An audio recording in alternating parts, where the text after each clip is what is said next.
Prenez à Eden Hazard le numéro 10 et donnez-le à Karim Benzema. Ce joueur est aujourd'hui incontestablement le leader technique de cette équipe du Real de Madrid. Il est à la construction et très souvent à la finition. Aujourd'hui, il a encore éclaboussé le match de toute sa classe. Je pense qu'aujourd'hui, incontestablement, c'est l'homme fort de cette équipe-là. Sans lui, aujourd'hui, le Real de Madrid n'aurait pas pris cette option très sérieuse pour le titre de champion d'Espagne. Les amis, nous allons parler, bien entendu, vous avez compris, de ce match juste après le générique.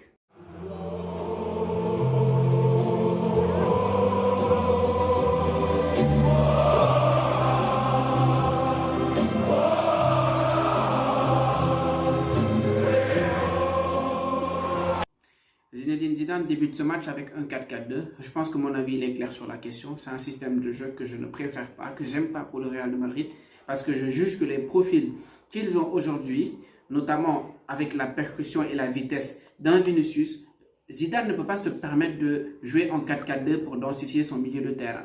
Donc, il démarre avec cette composition-là, avec au milieu de terrain, Casemiro, Fede Valverde, on a ici Toni Kroos et aussi Isco. Et maintenant, sur le fond de l'attaque, il y avait Eden Hazard et Karim Benzema. Voilà, je pense qu'aujourd'hui, voilà, cette composition-là, elle offre de la densité au milieu de terrain, de la maîtrise et de la possession. Mais on l'a vu tous, aujourd'hui, Madrid n'a pas brillé offensivement parce que c'est un milieu de terrain aujourd'hui qui a délivré l'équipe sur une magnifique passe de Karim Benzema. Donc, je pense que ce 4-4-2-là, il offre de la densité, comme je l'ai dit, de la possession, ce qui est bien. Mais mon souci, c'est que ça axialise le jeu. Ça fait que tout le jeu est concentré dans l'axe du terrain. Et offensivement, c'est le désert, si on peut parler comme ça. Offensivement, très souvent, ils sont en infériorité numérique. On l'a vu sur beaucoup d'actions. Madrid, aujourd'hui, ils ont manqué de profondeur. Ils ont manqué de percussion. Voilà, ils ont manqué ce jour-là qui était capable de prendre la profondeur, de bouffer de l'espace. Et moi, personnellement, je l'ai beaucoup ressenti lors de la première période. Même si, sur cette ouverture, comme je l'ai dit, de Benzema, Casemiro nous marque un beau but. Mais globalement, honnêtement, aujourd'hui, on a senti que voilà, il manquait voilà, ce Vinicius qui prenait le couloir, qui percutait, voilà, qui fatiguait ses adversaires. Madrid a fait, je ne sais même plus combien de passes. Voilà, aujourd'hui, c'était comme si je voyais le Barça jouer avec la possession, voilà, mais qui avait une certaine pauvreté offensive. Aujourd'hui, c'est ce que j'ai perçu dans le jeu du Real de Madrid. Maintenant, aujourd'hui, il faut qu'on s'attarde un peu sur Eden Hazard. Je pense que voilà, il a assez eu de temps pour montrer toute sa qualité, voilà, au Real de Madrid. Aujourd'hui, moi, j'ose le dire, peut-être que vous n'allez pas être d'accord, peut-être que les supporters du Real de Madrid vont me tomber dessus, mais je pense que Hazard, il est en train d'être un échec. Il faut qu'on ose les mots. Dembélé, on a tout dit sur lui, on l'a critiqué parce qu'il ne répondait pas aux attentes. Mais aujourd'hui, Hazard, je suis désolé, mais Eden Hazard, c'est un problème. Moi, personnellement, je ne pense pas qu'il doit jouer devant Vinicius. C'est mon avis. Parce que Vinicius, je ne dis pas qu'il est plus bon ou qu'il est aussi bon que Hazard. Hazard, on connaît sa qualité. On connaît sa qualité de percussion surtout. Quand vous connaissez Eden Hazard, quand vous l'avez vu jouer à Chelsea, quand vous l'avez vu jouer avec les Diables Rouges, mais vous savez que c'est un joueur qui est monstrueux. Avec sa percussion, sa capacité de dribble. Aujourd'hui, à Madrid, il combine dans des petits espaces avec Benzema. Je ne comprends plus. C'est un joueur qu'on ne reconnaît plus. Et aujourd'hui, Madrid a besoin d'un joueur qui porte le ballon devant, qui bouffe l'espace et qui apporte du danger sur le couloir. Ce que Hazard n'est pas capable de faire. Aujourd'hui, c'était très normal qu'il sorte parce qu'il a été transparent, fantomatique le long du match. Aujourd'hui, on a vu un Eden Hazard vraiment qui était exécrable. Voilà, j'ai trouvé le joueur vraiment en dessous de ses capacités, très en dessous même de ses capacités. Donc aujourd'hui, c'est un cas sur lequel il va falloir se pencher. Il va falloir faire un choix.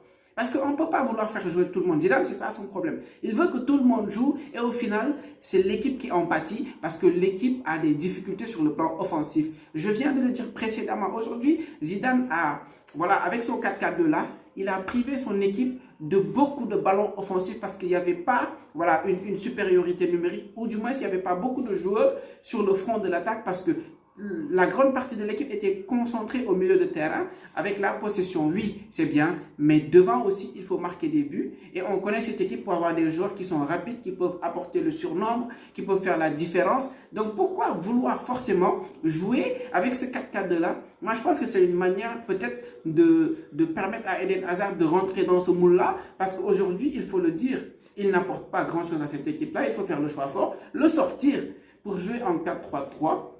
Donc, moi, personnellement, c'est mon avis. Vinicius doit être titulaire dans ce front de l'attaque-là parce qu'il montre toutes ses qualités chaque jour. Il montre qu'il peut apporter de la vivacité, de la profondeur à cette équipe du Real de Madrid-là. Voilà, Madrid s'en sort très très bien, les amis. Voilà, parce que, comme je l'ai dit, offensivement, c'était pas du tout la fête aujourd'hui. Et voilà, l'Espagnol aujourd'hui, je pense qu'ils auraient mérité mieux. Parce que malgré que, voilà, ils aient de maigres moyens comparés, voilà, à la qualité de Madrid, je les ai trouvés intéressants. Voilà, ils se sont battus avec leurs armes. Et je pense que sur beaucoup de coups, ils auraient pu mieux négocier leurs occasions. Mais encore une fois, aujourd'hui, la qualité côté Madrid a été suffisante. Mais moi, la question que je me pose, c'est est-ce que aujourd'hui, face à un Manchester City, moi, ce que j'ai vu ne me rassure pas du tout.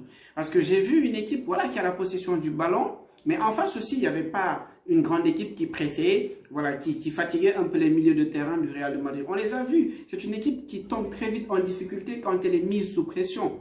J'ai très peur, honnêtement, je le dis objectivement, si cette équipe-là joue avec une équipe qui a des joueurs qui sont capables de presser haut, qui sont capables de mettre de la hargne sur les milieux de terrain, on risque d'avoir un gros problème.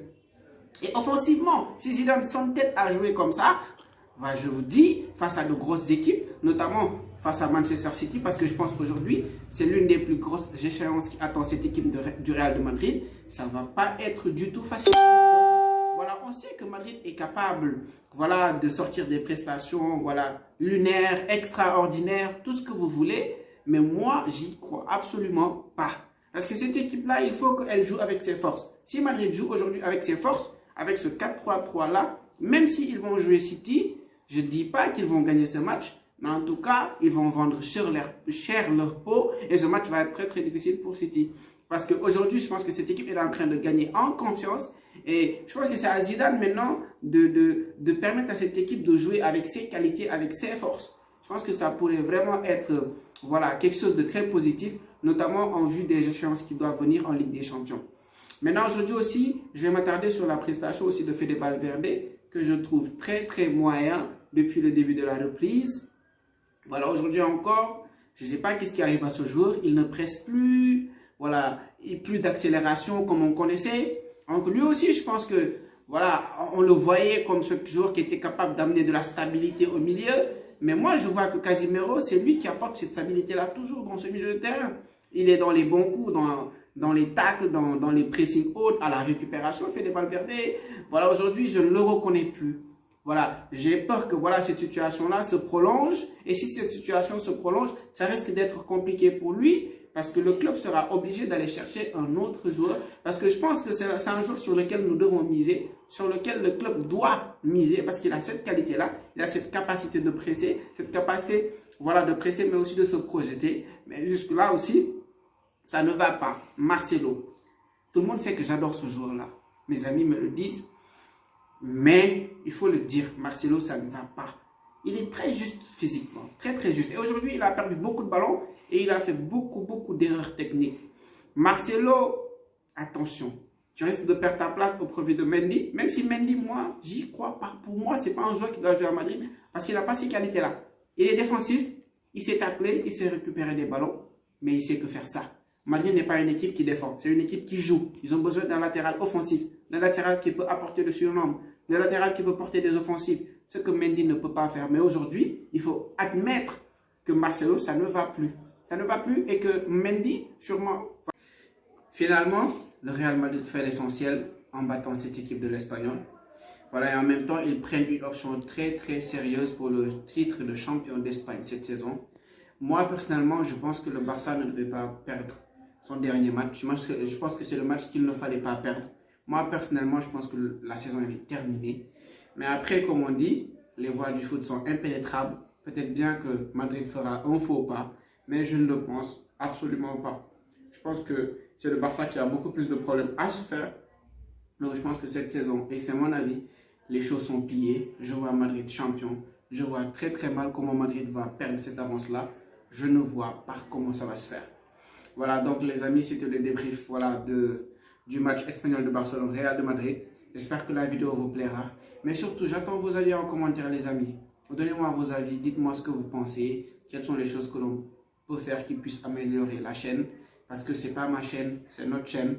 Mais surtout, abonnez-vous et partagez la vidéo à vos contacts, à vos amis, à toutes ces personnes qui aiment le foot. Et comme je dis, ensemble, nous allons partager la passion du football. On se dit à la prochaine. Ciao!